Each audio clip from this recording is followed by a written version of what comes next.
Thank you very much, Lou, and thank you everybody for joining this evening. Um, it's been a great pleasure talking with the Paul Tipton training group, and we were talking last week. Some of you may have been there on last week's talk, but welcome to tonight, and welcome to the question of emergency endodontics and diagnosis and treatment.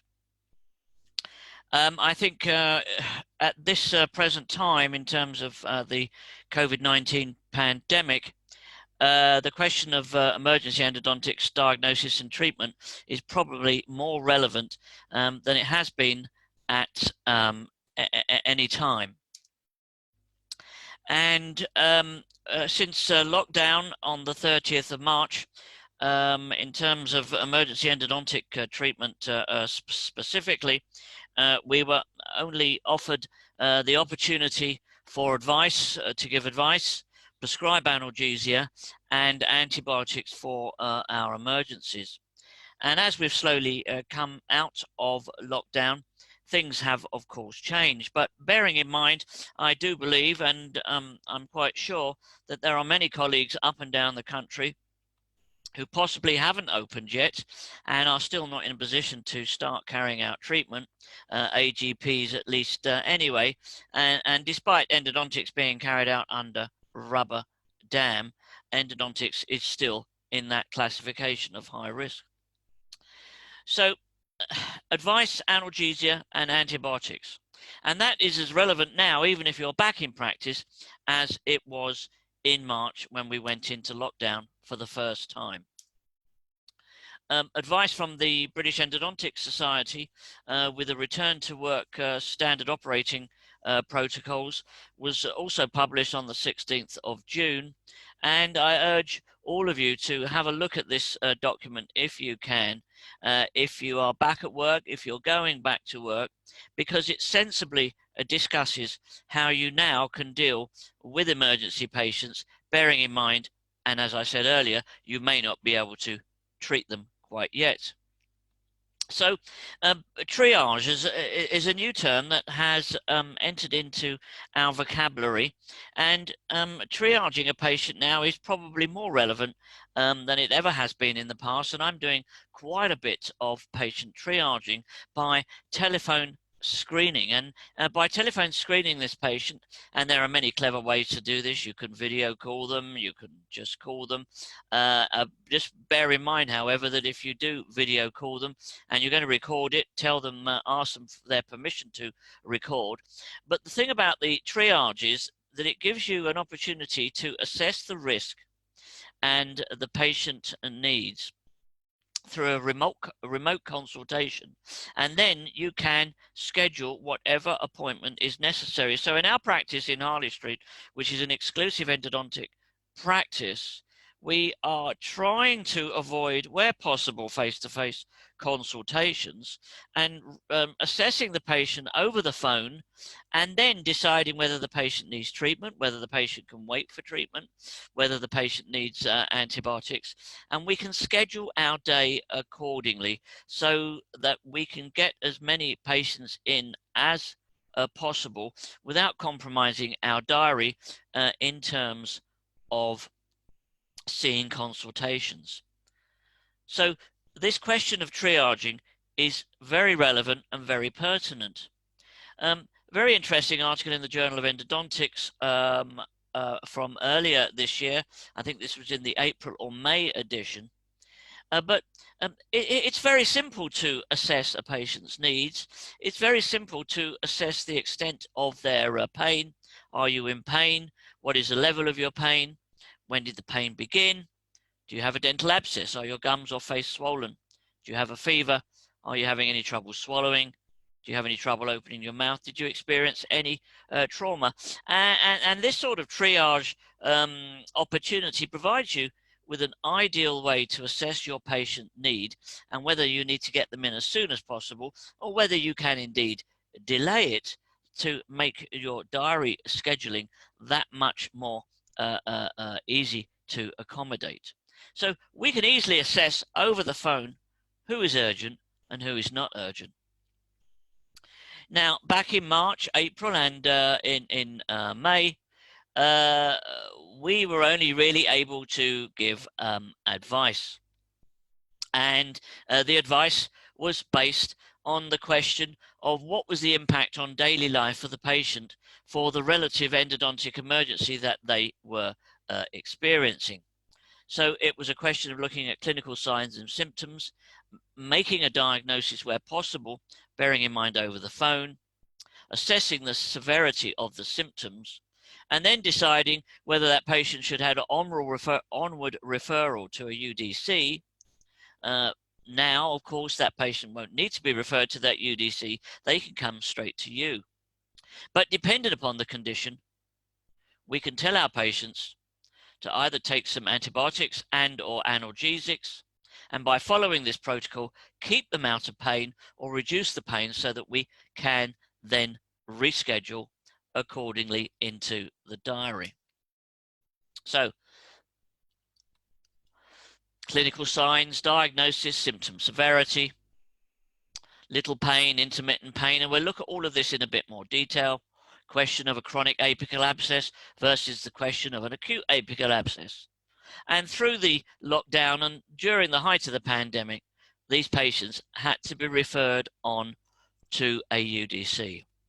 But now you can see these patients, and it's your duty to get them out of trouble. And these are the patients who you advised on pain medication, and these are the patients you can now see to treat.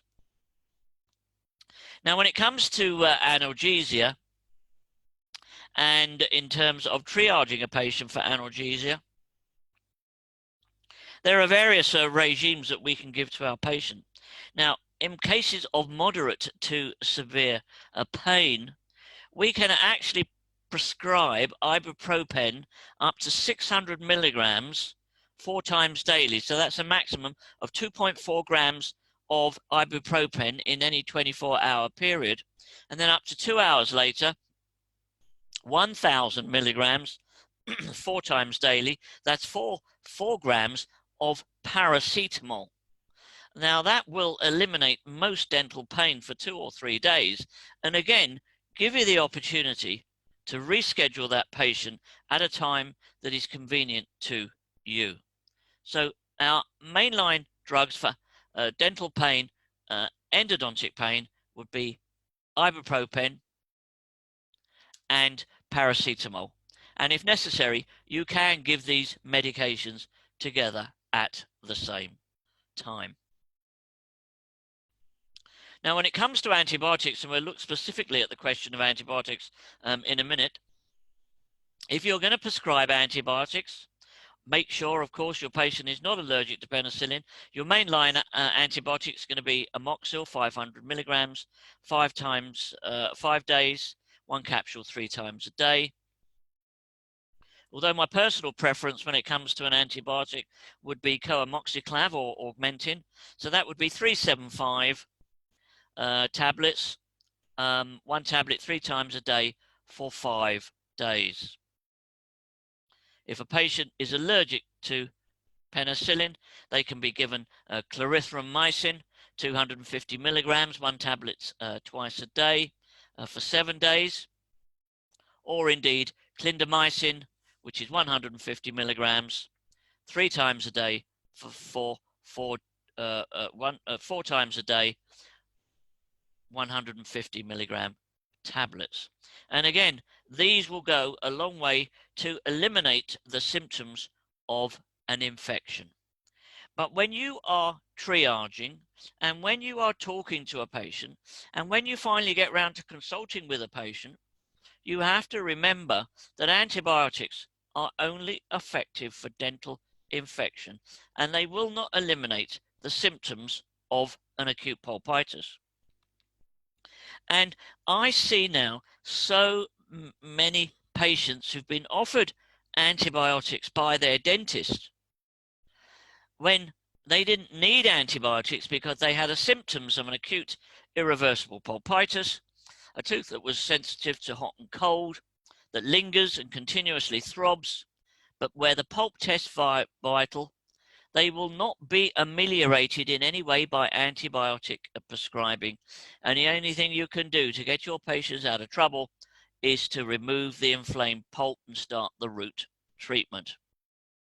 So we have to curtail unnecessary antibiotic prescribing, both in the dental and medical sectors.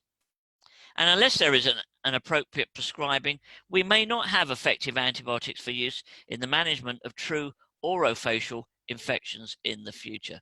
So it's important to get this diagnosis right. It's important to determine whether you have a pulpitis or whether you have an acute apical abscess, and if you're going to prescribe, prescribe accordingly. Antimicrobials are indicated where there is evidence of spreading infection, where there is systemic involvement due to a dental infection, where immediate drainage of infection cannot be achieved. Please do not give antibiotics for pulpal symptoms. So let's see how we can diagnose some of these endodontic problems. Endodontic diagnosis means taking a thorough history and listening to the patient. We can examine the patient, their mouth and their teeth. We have to carry out adequate and accurate diagnostic testing, and I'm going to show you some of the gadgets and devices I use for this. We need accurate radiographs. Again, 2020, so many radiographs that I see are not fit for purpose for whatever reason. Then we can establish a diagnosis, identify the cause, and remove the cause, and prescribe correct medication if and when necessary. So we've got to go through this whole sequence of events. We have to learn sometimes to be detectives. Don't necessarily believe what the patient tells you. Run the tests yourself, confirm the diagnosis, identify the cause, remove the cause, prescribe correct medication. Now, you'd be surprised, I see caries. I see caries that has been missed. I see caries where half of the tooth has been destroyed by caries and the pulp has been exposed. Missed because possibly a radiograph wasn't taken properly. So we see fractured teeth and we see restored restorations that are fractured. We need to assess the periodontal status. We need good radiographs, as I've said, and we need our diagnostic testing. So it is amazing what you can miss. So this patient was sent to me after having had a root treatment on the upper left first premolar. And then the patient continued to complain of hot and cold sensitivity. The patient was insistent that the tooth causing the discomfort was in fact the tooth that had been root treated. Whereas I think you can see from a good radiograph that in fact it must probably have been this second premolar with an exposure and caries. But one's initial look here at this tooth doesn't necessarily confirm the presence of caries. So I'm put in a difficult position here, because whilst this patient is insistent it's the tooth that was root treated, I know full well, and we'll explain how we can confirm that is in fact the premolar. Yes, so it was the premolar. Caries, huge amount of caries. That tooth was eventually root treated, and of course all the symptoms disappeared. So this patient ended up with 2 root canals rather than 1, and was obviously not very satisfied at the situation, all because the detective work in making a diagnosis was not fulfilled. So a patient presents with a buccal swelling. And here we can see we've got a simple radiograph confirms that there's an apical area around the molar tooth, a first molar tooth. But there's also swelling around the second molar tooth. So the question is, which of the 2 teeth is involved? So if you have a swelling and you have a sinus tract, you can put a gutta percha point into that sinus tract, and that's going to confirm which of the two teeth is involved. But you wouldn't be the first person to look at this situation, excuse me, and open into the second molar tooth. Root treatment was obviously undertaken accordingly.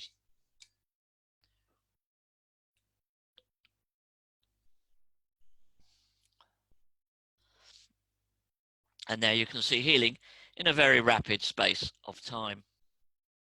Quality radiographs. Well, this is the radiograph sent to me by the referring dentist, telling me that he thinks there's a pulpitis on the second molar tooth, but he can't be certain. And I tell the patient that I'm going to have to take another radiograph. The patient says to me, well, I already had a radiograph taken. I said, well, unfortunately, I can't really make a diagnosis from the radiograph sent to me, and I need my own equipment. Well, that's what you call a good radiograph. See the difference between the two? This gives me a lot of information, besides the fact that this obviously poor amalgam is causing periodontal issues. And we can actually see here that we've probably got something sitting right inside the pulp chamber. We will do some diagnostic tests and confirm that this tooth is indeed the culprit. But you know, there's no excuse for taking poor radiographs when we have these aiming devices and we have these holders to give us a perfect radiograph every time. So let's look at diagnostic testing for irreversible pulpitis.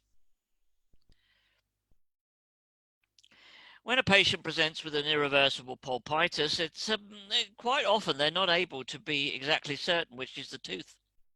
So we're going to compare normal to abnormal. So if a patient is having problems, say, in the top left, pulpal symptoms, I'm going to get a baseline reading for any of my sensitivity testing with similar teeth in the upper right. So the problems in the upper left, I will test teeth in the upper right, and that will give me an opportunity to compare normal to abnormal. And then I'm looking to evoke a reproducible symptoms, bearing in mind that if I test for cold, or indeed if I test for heat, most teeth are sensitive to heat, most teeth are sensitive to cold. But I'm looking for exactly the same response that the patient complains of. So if a patient tells me they have a drink out the refrigerator, so it's ice cold, and then they get a sharp shooting pain that then lingers. Well, I'm looking to evoke that exact same symptom on one of the teeth in the quadrant where there is a problem in terms of the diagnosis. So we have to evoke a reproducible symptom. So when it comes to cold, what options are there for me to make an assessment? Well, I use ice because the patient tells me that their teeth are sensitive to cold drinks. So here you can see I've used these needle cartridges. I fill them up with water, and then I put them into the freezer in the refrigerator. And they make these nice little sticks of these little ice pencils. And so I can just go from one tooth to another and make an assessment for cold.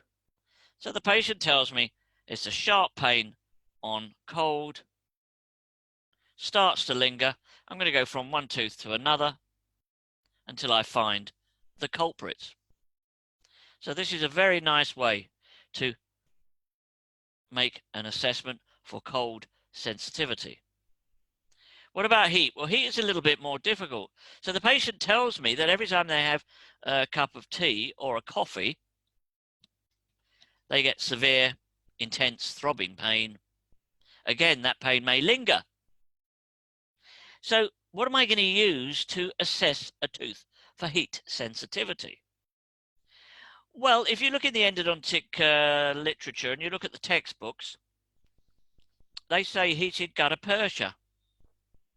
Well, heated gutta percha is about 300 degrees, and it's very unpleasant, and it's very uncomfortable. And in fact, it's not always reliable. It can stick on the surface of the tooth, or you can miss and hit the gingiva, and it can be very unpleasant for the patient. So the simplest way to assess for heat is to drip some hot water on the tooth. So we boil up the kettle, we let it cool down a little bit, it's about 60 degrees. We isolate each tooth very quickly with rubber dam, and we're all going to be very, very good at placing rubber dam now, aren't we? Because we know rubber dam really does reduce aerosol to a considerable extent. So you can whack it on each tooth and go from one tooth to the other, drip the hot water on, and wait for exactly the same response. And then you've got your tooth. What about percussion and chewing test? Patient tells you a tooth is difficult to bite on. This would indicate that there's inflammatory change in the periodontal ligament. So percussion testing is very helpful. If you percuss a tooth in the other quadrant, you find out what a normal response is like, and then work your way in the contralateral quadrant and wait for a response. A tooth that is sensitive to percussion is invariably a tooth with a pulpal issue. Patient tells you the tooth is tended to bite, get them to bite on something. This is a tooth sleuth. This is very helpful in making a diagnosis of a fractured cusp or a fractured tooth. But if they tell you that the tooth is just sensitive when they bite, get them to bite on a cotton bud or get them to bite on a cotton wool roll. Go from one tooth to the other, and the tooth that's sensitive is obviously going to be one of the main culprits, if not the culprits. Palpation, apically, would indicate that the pulpal change has now extended into the apical periodontal tissues. Sensitivity to palpation indicates the possibility of periapical involvement. When it comes to vitality testing, this is my favored device. It's the Cybron Endo Vitality Scanner. It goes from 0 to 80. Anything over 70, 65, 70, getting up towards 80 would indicate that the pulp is non-vital.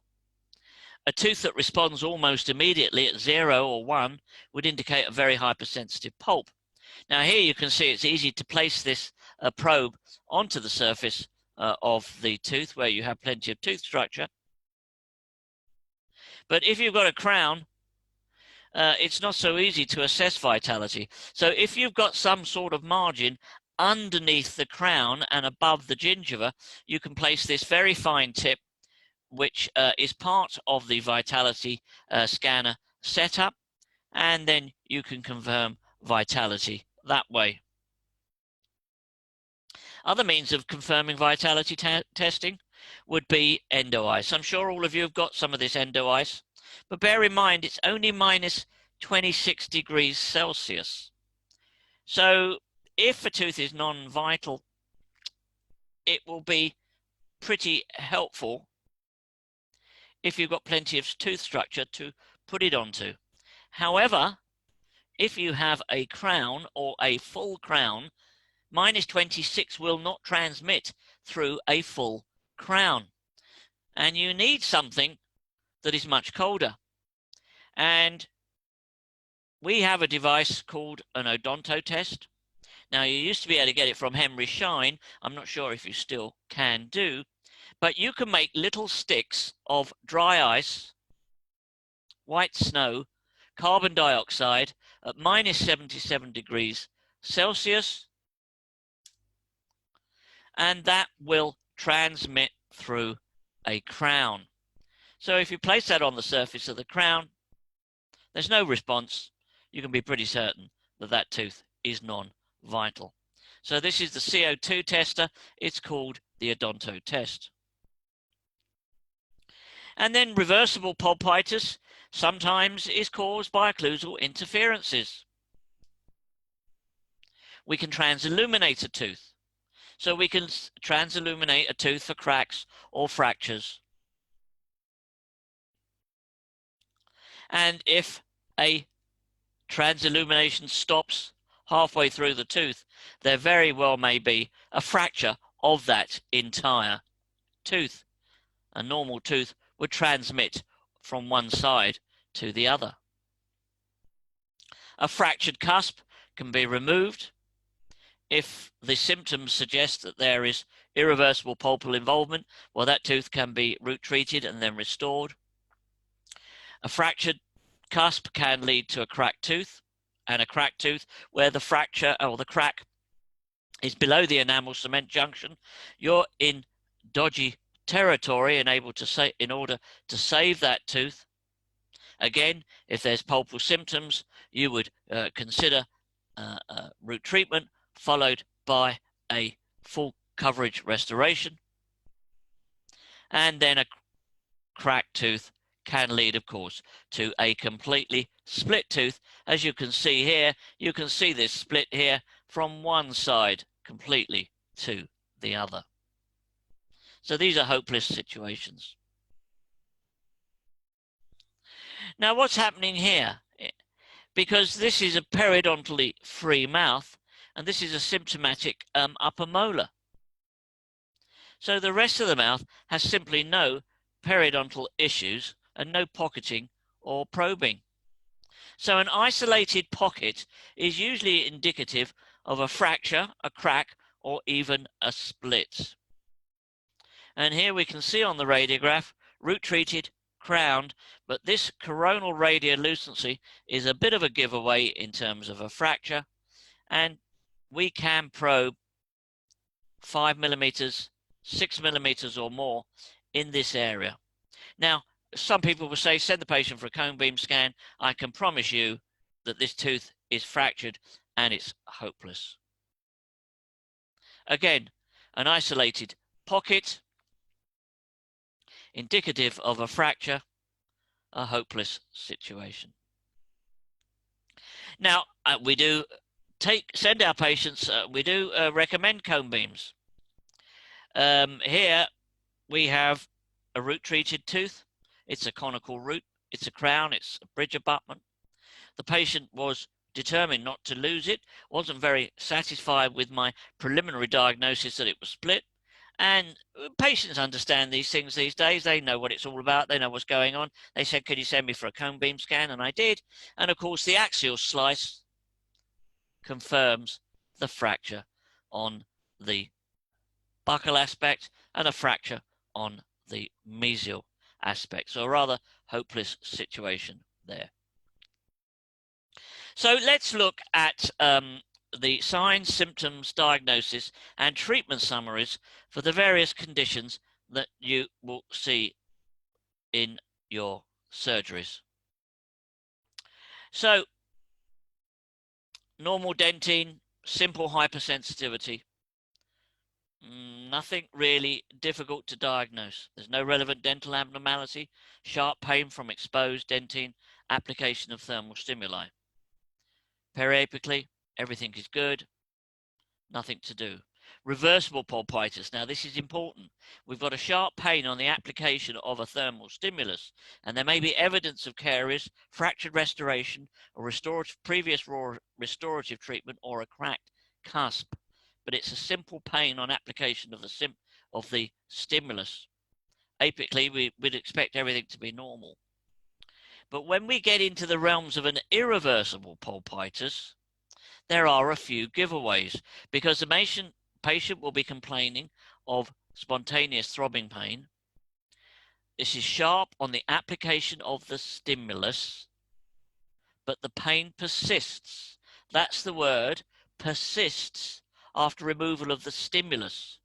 So what that means is that any pulpal pain, any tooth that is responsive to temperature change, where the pain persists after the stimulus, is indicative of an irreversible pulpitis, and treatment is needed. Periapically, all could be normal. Now, once an irreversible pulpitis spreads throughout the entire pulp, we can expect some apical changes. So therefore, we'd have the same symptoms as we would for an irreversible pulpitis, but there's tenderness to bite or percussion or both. Radiographically, we have a widened periodontal ligament. We know we have an early apical periodontitis. So when we determine that diagnosis, we have to say to ourselves, is the complaint reproducible? Can we get the patient to respond in the same way that they respond themselves when they get the stimulus on the tooth at home? And if the answer is yes, you can proceed to treatment. However, on occasions, the answer is no. The complaint is not reproducible, and so you cannot confirm the diagnosis. And when you cannot confirm a diagnosis, there's no treatment. You do have to wait a couple of days sometimes, or 24 hours for that pain to really localize, and that would invariably mean tenderness to percussion and to chewing. So when we're opening into these teeth, our minimal requirement is a good access cavity. And a good access cavity means a reasonable knowledge of access cavity outline form for most teeth in the dentition. So if the bare minimum that you were to do would be to open up into the pulp chamber, scoop out the pulp chamber contents without necessarily going into any canal, and put a medicated dressing in and then cover it over with a temporary filling, that would in most cases be enough to get your patients out of pain. But you need a decent access cavity for that. So when it comes to access emergency treatment, I would say to you, please don't put a file into a canal unless you intend to prepare that canal. Don't start stabbing away at a canal. Just go into the pulp chamber, scoop out the pulp chamber contents, wash it all out with sodium hypochlorite. If you go into a canal, make sure you have good length control with an X-ray or an electronic apex locator. And remember, a dry pledget of cotton wool is as effective as most medicaments. So don't over-medicate with some of these crazy solutions that are on the market.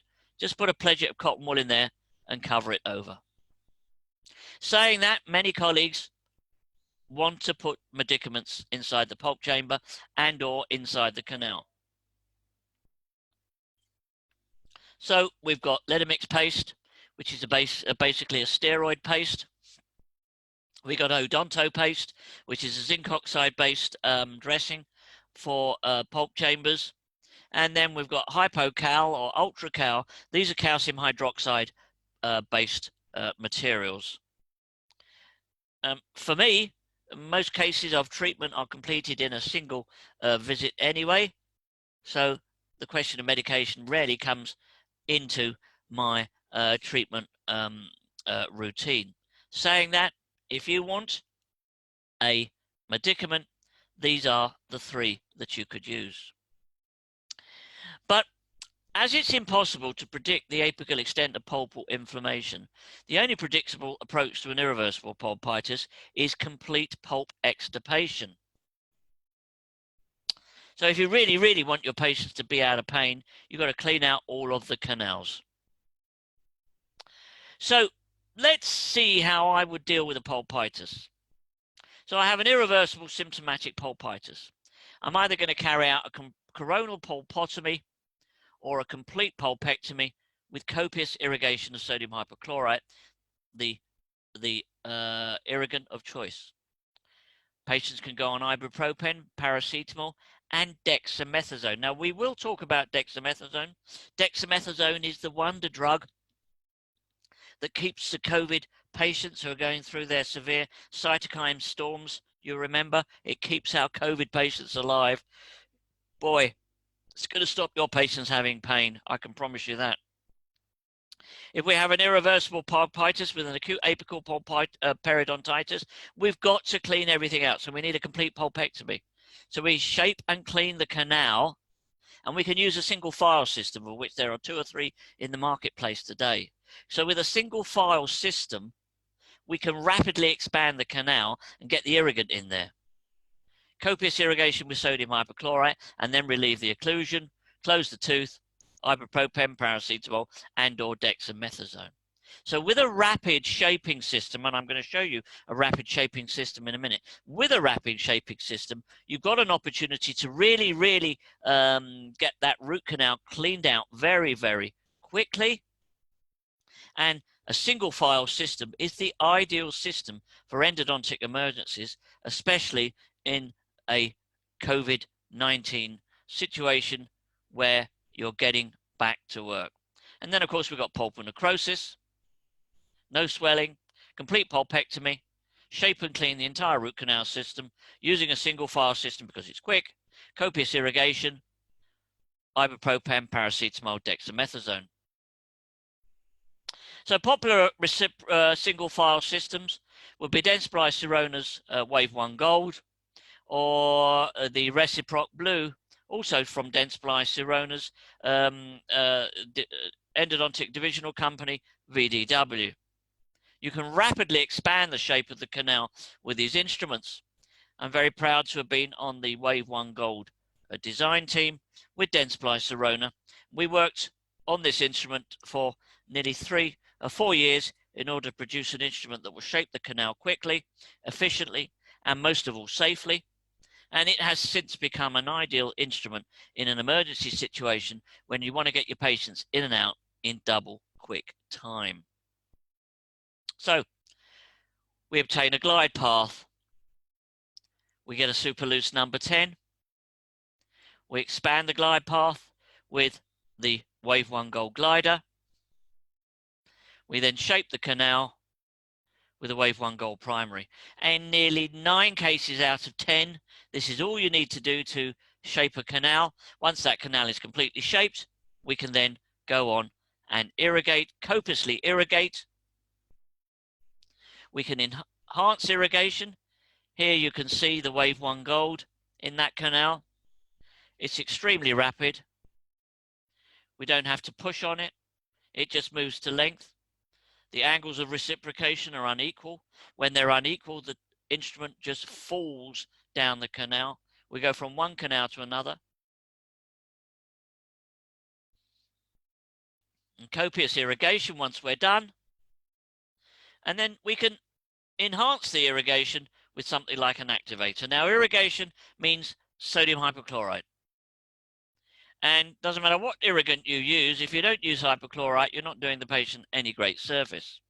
So a 2 to 5% solution of sodium hypochlorite will dissolve soft tissue very rapidly. And if we heat that solution up to 60 degrees, we will improve its tissue dissolving ability, and we will also increase its antimicrobial effectiveness. But in order to get irrigation effectiveness, in order for irrigation to be totally effective, we need it at the end of the shaping procedure. So once we've shaped that canal, the irrigant is effective to the full length of the root canal. And so if we can use a technique where we rapidly expand the canal, then that's a very good technique for the irrigant to clean out the root canal system. We can activate the irrigant with a Dentsply Sirona Endo Activator developed by Cliff Ruddle. So this is a sonically vibrating plastic tip, and we go from one canal to the other with it. So we're placing the solution in the pulp chamber into the canal after we've rapidly shaped it with our single file system. We fit a loose activator, and we just go from one canal to another for approximately 30 to 60 seconds. So this is enhancing the solution and improves its effectiveness. So we've shaped the canal very quickly. We now have some time on our hands to think about irrigation. And this is what the Endo Activator does for us. So I want to look at a couple of case histories and see how we can put all this diagnosis together. So we've got a tooth that's sensitive to cold and heat. Patient says heat is worse in the lower left quadrant. Patient tells us that the pain became excruciating for 30 minutes over a 2-week period. constant throbbing pain, which is waking the patient at night. Pain radiates into the ear. Now, the pain to temperature has subsided, but the patient avoids chewing in this area. So when a patient tells me this, I'm thinking to myself, well, that was a pulpal situation, a pulpitis, but now it looks as if the problem has extended into the periapical tissues because the patient is having difficulty biting and chewing, but they're not having so much sensitivity to temperature change. But the patient is insistent that the pain is from the lower first molar. That's tooth number 36, 19 if you live in the US. So this is the situation. This is the radiograph I take. Now, patient is insistent the problem is coming from this molar here.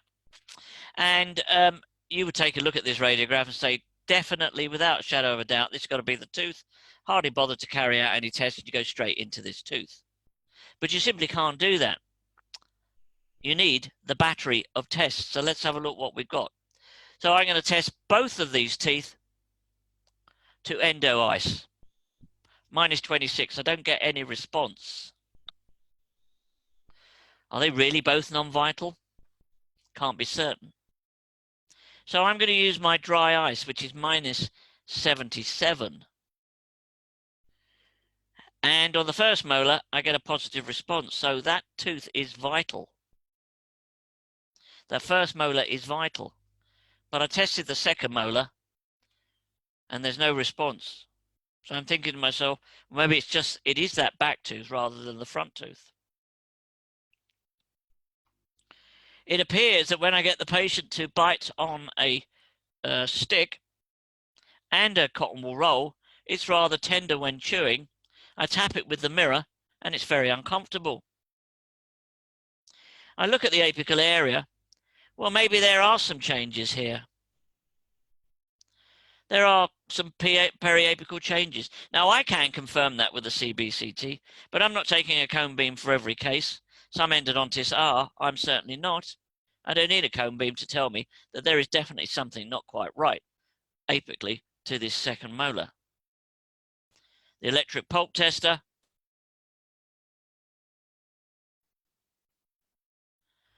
Bang in the middle of the scale on the first molar, all the way to the end on the second molar. The second molar would appear to be the culprit.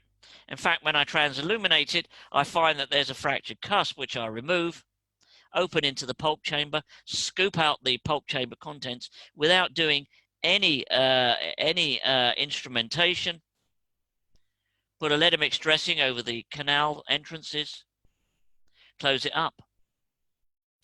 Patients out of pain, they can come back to see me at my convenience, their convenience, and we can complete the RCT. All right, there's another one. There's severe sensitivity to heat. It's been worsening over a 3-week period. There's an excruciating pain that lingers for 30 plus seconds. Remember, lingering pain is indicative of an irreversible pulpitis. Now, there's no tenderness to chewing or biting. And the patient insists that the pain is localized to the upper canine or premolar region. Now, without doing any tests, this is the first radiograph I take. Well, this radiograph is not good enough because the patient tells me the problem's in the upper right quadrant. I need a radiograph of all the teeth in the upper right quadrant. I run my tests on the first premolar, nothing really of help, nothing stands out here. And the first molar, nothing stands out here. I know it can't be this premolar, even though the patient says it's more towards the premolar and the canine. But when I take a radiograph of the second molar, I'm getting a bit worried about what I'm seeing here.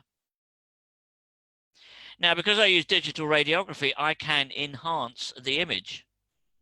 And you can see straight away that there's an old pulp cap and or caries sitting right on top of the pulp.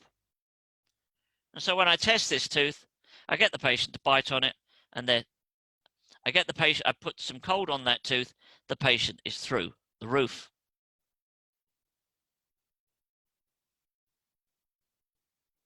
So I remove most of that mesial amalgam, and I can see that I've got the old exposure. So the tooth is vital.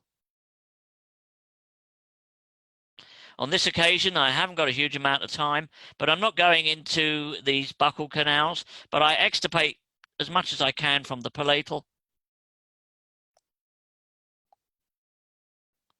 A dry pledget of cotton wool, temporary filling. Patient is out of pain very quickly. Now, on a Friday afternoon at 5 o'clock, patient walks through your door in severe pain, pain of acute irreversible pulpitis. And my good friend Ghassan Yared, who was the co-developer of Reciproc and Reciproc Blue, he came up with this very interesting regime of medication. So he hasn't got the time.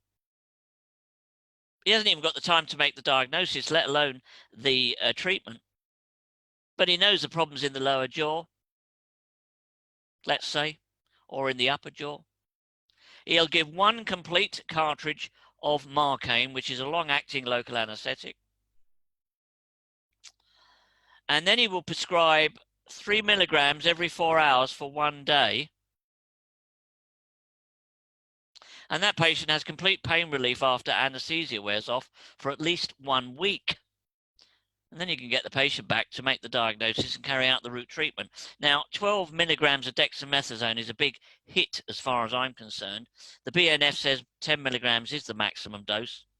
But if you do give this large dose of dexamethasone, please remember to tell your patient that they will be absolutely buzzing afterwards. But it's a great way to get rid of pain. But it's also a great way to get rid of pain after you've extirpated a pulp. It's a great way to get rid of pain after you've completed a root treatment, especially a single visit root treatment. Your patients very rarely have pain. We'll discuss the sort of regime for those cases in a minute. But systematic, symptomatic, irreversible pulpitis will respond to 4 milligrams of dexamethasone very well in terms of pain relief. So I want to briefly look at the question of cone beam CBCT in order to make a diagnosis, because there are instances, unfortunately, where you simply can't make the diagnosis and the radiographs are not particularly helpful. So here we got 2 molars. We've got the first molar with a crown. We've got the second molar with possibly near exposure underneath the existing restoration. Patient, again, is insistent that the second molar is the cause of all the problems. It's very difficult for me to test this tooth because it's got a crown on. The tooth was vital because we put the CO2 on it. But both teeth roughly tested the same way. So which is the culprit? Because this radiograph is not helpful, doesn't tell me much in the way of changes apically. However, the cone beam is a different story, because the cone beam clearly shows me, as you can see here, that there is, in fact, an apical periodontitis, early apical abscess. Our culprit is the first molar, and that's duly root treated, of course. Other instances for a cone beam scan. Similar situation to what we had earlier, in fact. So we had a tooth that had been root treated because of pulpal symptoms, but the symptoms remain and the patient insists that it is the tooth. So the question I'm asking myself is, did the dentist open the wrong tooth? I look at the premolar, I am a little bit suspicious, but the testing is not conclusive. And although the patient is telling me that they are having continued sensitivity to temperature change, today of all days, like taking your car in for a service and you tell them there's a problem with it and they can't find it. Well, I couldn't find it. But I sent the patient for a cone beam. And as you can see, we do, in fact, have an apical periodontitis, an early apical periodontitis from an irreversible pulpitis on the first premolar, and we've also got an apical periodontitis on the second premolar, despite the fact that it's been root treated. And I think to myself, whoopee, that's another root canal That's 2 root canals for Julian Weber. One's a retreatment, one's not a retreatment. So we've got this molar tooth, and it's sensitive to bite. It's been well root treated. It's got a crown. Obviously some reasonable work carried out. This premolar's been well root treated, restored with this post. I take a radiograph, I can't see anything. Looks all completely normal to me. But this is the beauty of cone beam technology, because this is the sagittal view on the cone beam, and you can see the extent of the apical changes. And I can see that I got a mid-root lesion here. And whenever I see a mid-root lesion that extends all the way up coronally, I know the likelihood is, not the likelihood, it's 100% fractured. This patient is having symptoms of sinusitis. So this patient has maxillary sinusitis of endodontic origin. And you can see on the cone beam that the apical periodontitis has gone through the floor of the sinus and has set up a sinus condition. So simple root treatment is enough to eliminate the problem and affect a cure. So let's go back to our emergency endodontics and diagnosis and treatment. We have a spontaneous throbbing pain, but there's no response to thermal change. EPT is no response, and the CO2 is no response. Tooth is tended to bite, percussion sensitive. It could be mobile. There could be some swelling. The radiographs are inconclusive, but we know we have a necrosis and we have an acute periradicular abscess. So if we have pulpal necrosis, we're going to get into that tooth. We're going to completely clean it out, shape and clean it quickly. Use wave 1 gold primary, very, very quick. Copious irrigation with hypochlorite, relieve the occlusion. Ibuprofen, paracetamol, dexamethasone. If there's swelling, we do the same thing. We're going to eliminate the cause of the problem. The cause of the problem is the inflamed stroke infected pulp tissue. Once we get that out, healing will start. Shape and clean, copious irrigation, dexamethasone. If you have a diffuse swelling, we may sometimes go onto an antibiotic regime. But when you have a fluctuant swelling, please incise it. This seems to be a lost art. Dentists don't seem to incise fluctuant swellings anymore. Once you get inside the tooth, clean it out, close it up, incise, that patient will be out of pain very quickly. These are the cases I might do in 2 visits. I dress with calcium hydroxide and then I close. Relieve the occlusion. Always check the occlusion. You'll be astounded how many times the occlusion is the cause of continuing pain after a root treatment. And appropriate medication. We open up into this central incisor and we have a gush of exudate. But I'm going to shape and clean that canal. And by the time I finish shaping and cleaning that canal, the drainage has stopped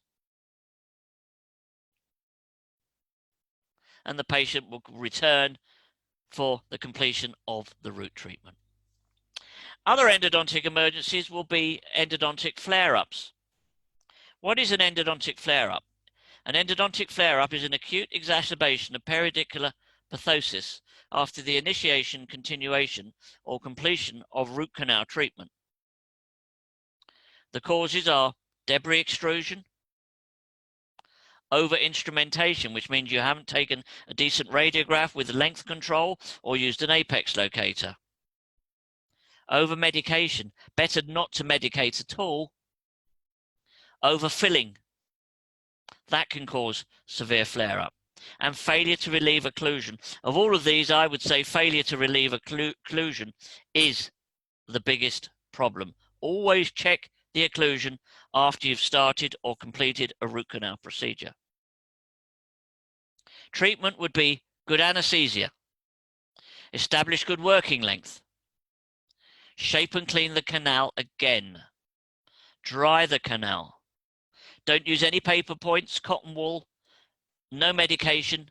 Just use cotton wool and no medication inside the pulp chamber. Don't leave a paper point in the canal. Close the canal if the tooth has flared up because it's already been root treated. Well, feel confident in your seal and do not attempt to remove the gutta percha. Assess the occlusion. Dexamethasone and analgesics. Just to mention about dexamethasone, I would use it pretty much routinely for a hot tooth after I've treated that tooth. Dexamethasone comes in a variety of size medications. I use 2 milligram tablets. I prescribe 4 milligrams immediately and then 2 milligrams daily for the next 2 days. So it's 2-1-1, 2 tablets within the hour of the treatment, and then 1 tablet a day later, 1 tablet a day later, all 1 hour apart. Now, one of the biggest problems we have with hot teeth is anesthesia. So I would want to share with you my anesthesia regime. In the upper jaw, I give a buccal infiltration, always subperiosteal. And I always give a palatal infiltration. And I always use articaine. This is in the upper jaw. I need profound anesthesia if I'm going to get everything cleaned out. In the lower jaw, we of course have an inferior dental block. I give an injection lingual to the first molar. That will take away the lingual nerve supply to any tooth that's involved. And I give a buccal infiltration with articaine, a long buccal, or just a simple infiltration alongside the usually a lower first molar or a second molar. But my ID block, my lingual, are lignocaine.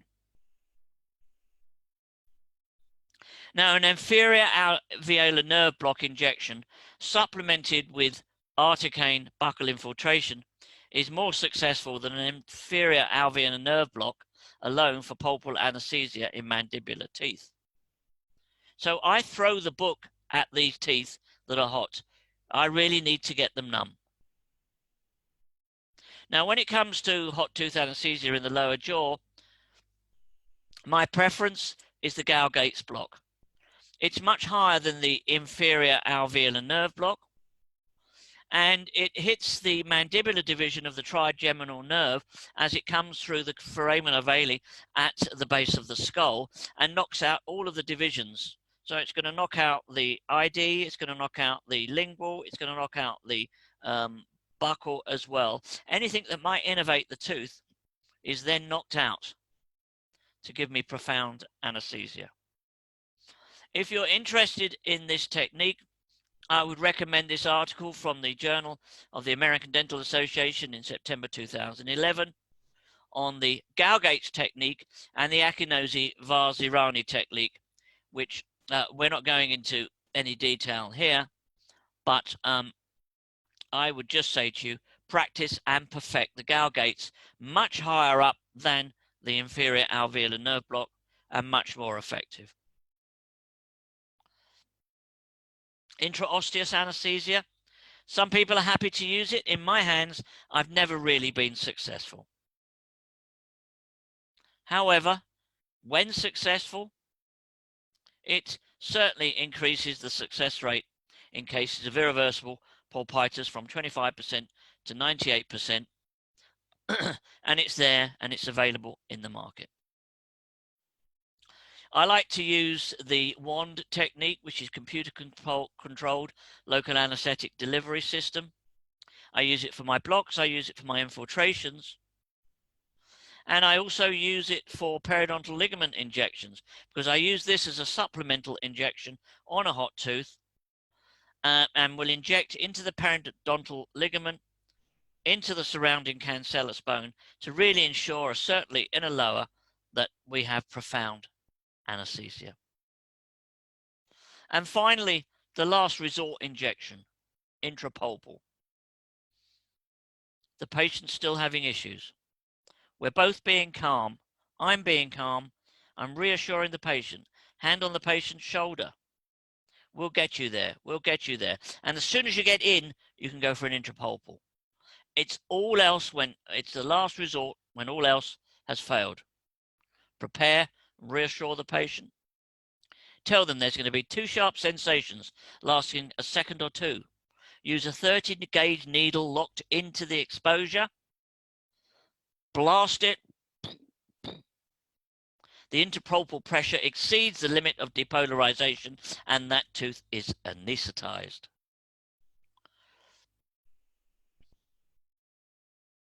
So I'd like to conclude, and then we'll take a few questions. I see that there are some questions.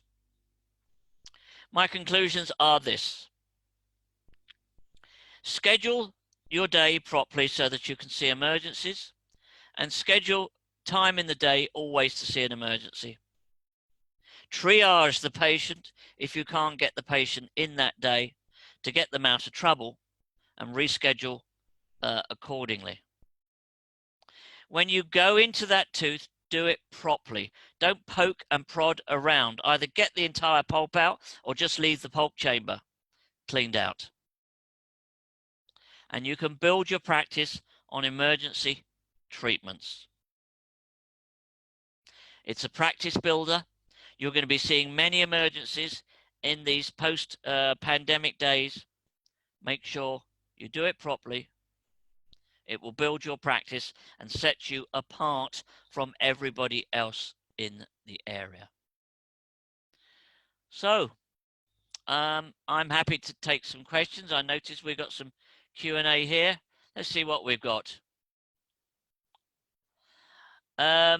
So as we know, we have a question: what kind of holders can be used for digital sensors to take radiographs? Well, I use a digital system called a Dexis. It comes from Cavo Kerr. I've used it for many, many years, and they have their dedicated holders. And so I would imagine that for most of the brands of digital sensor, there is a holder. So it's worthwhile getting in touch with the company that sold you the sensors. Next question here: does every isolated pocket mean there's a vertical root fracture? 99 times out of 100 in a periodontal free mouth, if I can probe all the way to the apex or closely, the answer is yes. Because I have treated 3 cases and they have healed, but I've told the patient 80% chance we might do XLA. Well, I think we need to come back to that one in a few months or a few years to assess whether that's successful. But great if you've got a successful outcome there. Specifically looking at a root-treated tooth where there's an isolated pocket, I suppose that would always mean a root fracture. How can we be sure of a vertical root fracture without cone beam?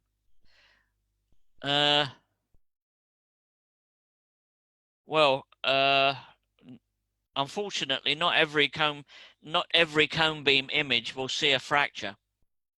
So that's actually the last frontier for a cone beam. It doesn't always show the fracture. Doctor, could you tell us why dexamethasone, please? Dexamethasone reduces the inflammation. So you're bashing around inside the canal space there. You may move some debris out of the canal. You may move some toxins and or bacteria out of the canal. And when that happens, that patient can have some discomfort. The dexamethasone will reduce the inflammatory effect and stop that from happening. What is the best ideal material for temporary filling? I use a product called Tempit. you can just inject it into the pulp chamber. Another question on dexamethasone. It's 4 milligrams stat within the hour of the treatment, and then 2 milligrams daily for the next 2 days.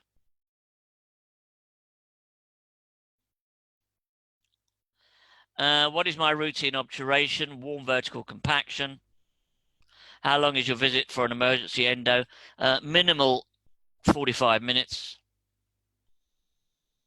Would I do the obturation at the same visit as an emergency treatment? If I have the time to, yes, I would. A patient complains of pain related to a broken file. Well, Mohammed, I don't think the patient would be complaining because of the broken file. The patient would be complaining because the canal is not being cleaned out. When it comes to the broken file, well, you have to explain the situation. I think referral to an endodontic specialist is the only way to get rid of that. Dexamethasone again, 4 milligrams to start with. 1 hour, within 1 hour of the completion of treatment. And then 2 milligrams daily for 2 days, always at the same time. Why don't you use intracanal medicament? Because if I've cleaned out the canal, I don't need to put anything in it. Antibiotics and regime. We gave the antibiotic regime right at the beginning of the lecture. Very, very rarely recommend use antibiotics. Can't remember the last time I did. Amoxicillin standard dosage, augmentin standard dosage, 5 days. Clindamycin and or clarithromycin as alternatives. And we had that question on which temporary filling do you recommend? Again, I use Tempit. We have a question on dexamethasone in the NHS. Sorry, anonymous attendee, I don't think I can answer that question. So, if we have any more questions, we've got one more. If a tooth is hypersensitive to the cold test, is your diagnosis irreversible? No, Smita, remember, it's only irreversible if it's hypersensitive to temperature change and there's lingering pain. So that's when it's an irreversible situation.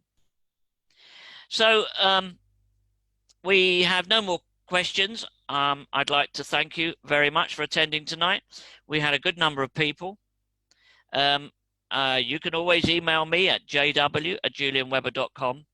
Happy to take any questions. Happy to take referrals. But keep safe at this COVID time. And remember, diagnose, triage, schedule your day, get your patients out of trouble. Good night, everybody. Thank you very much.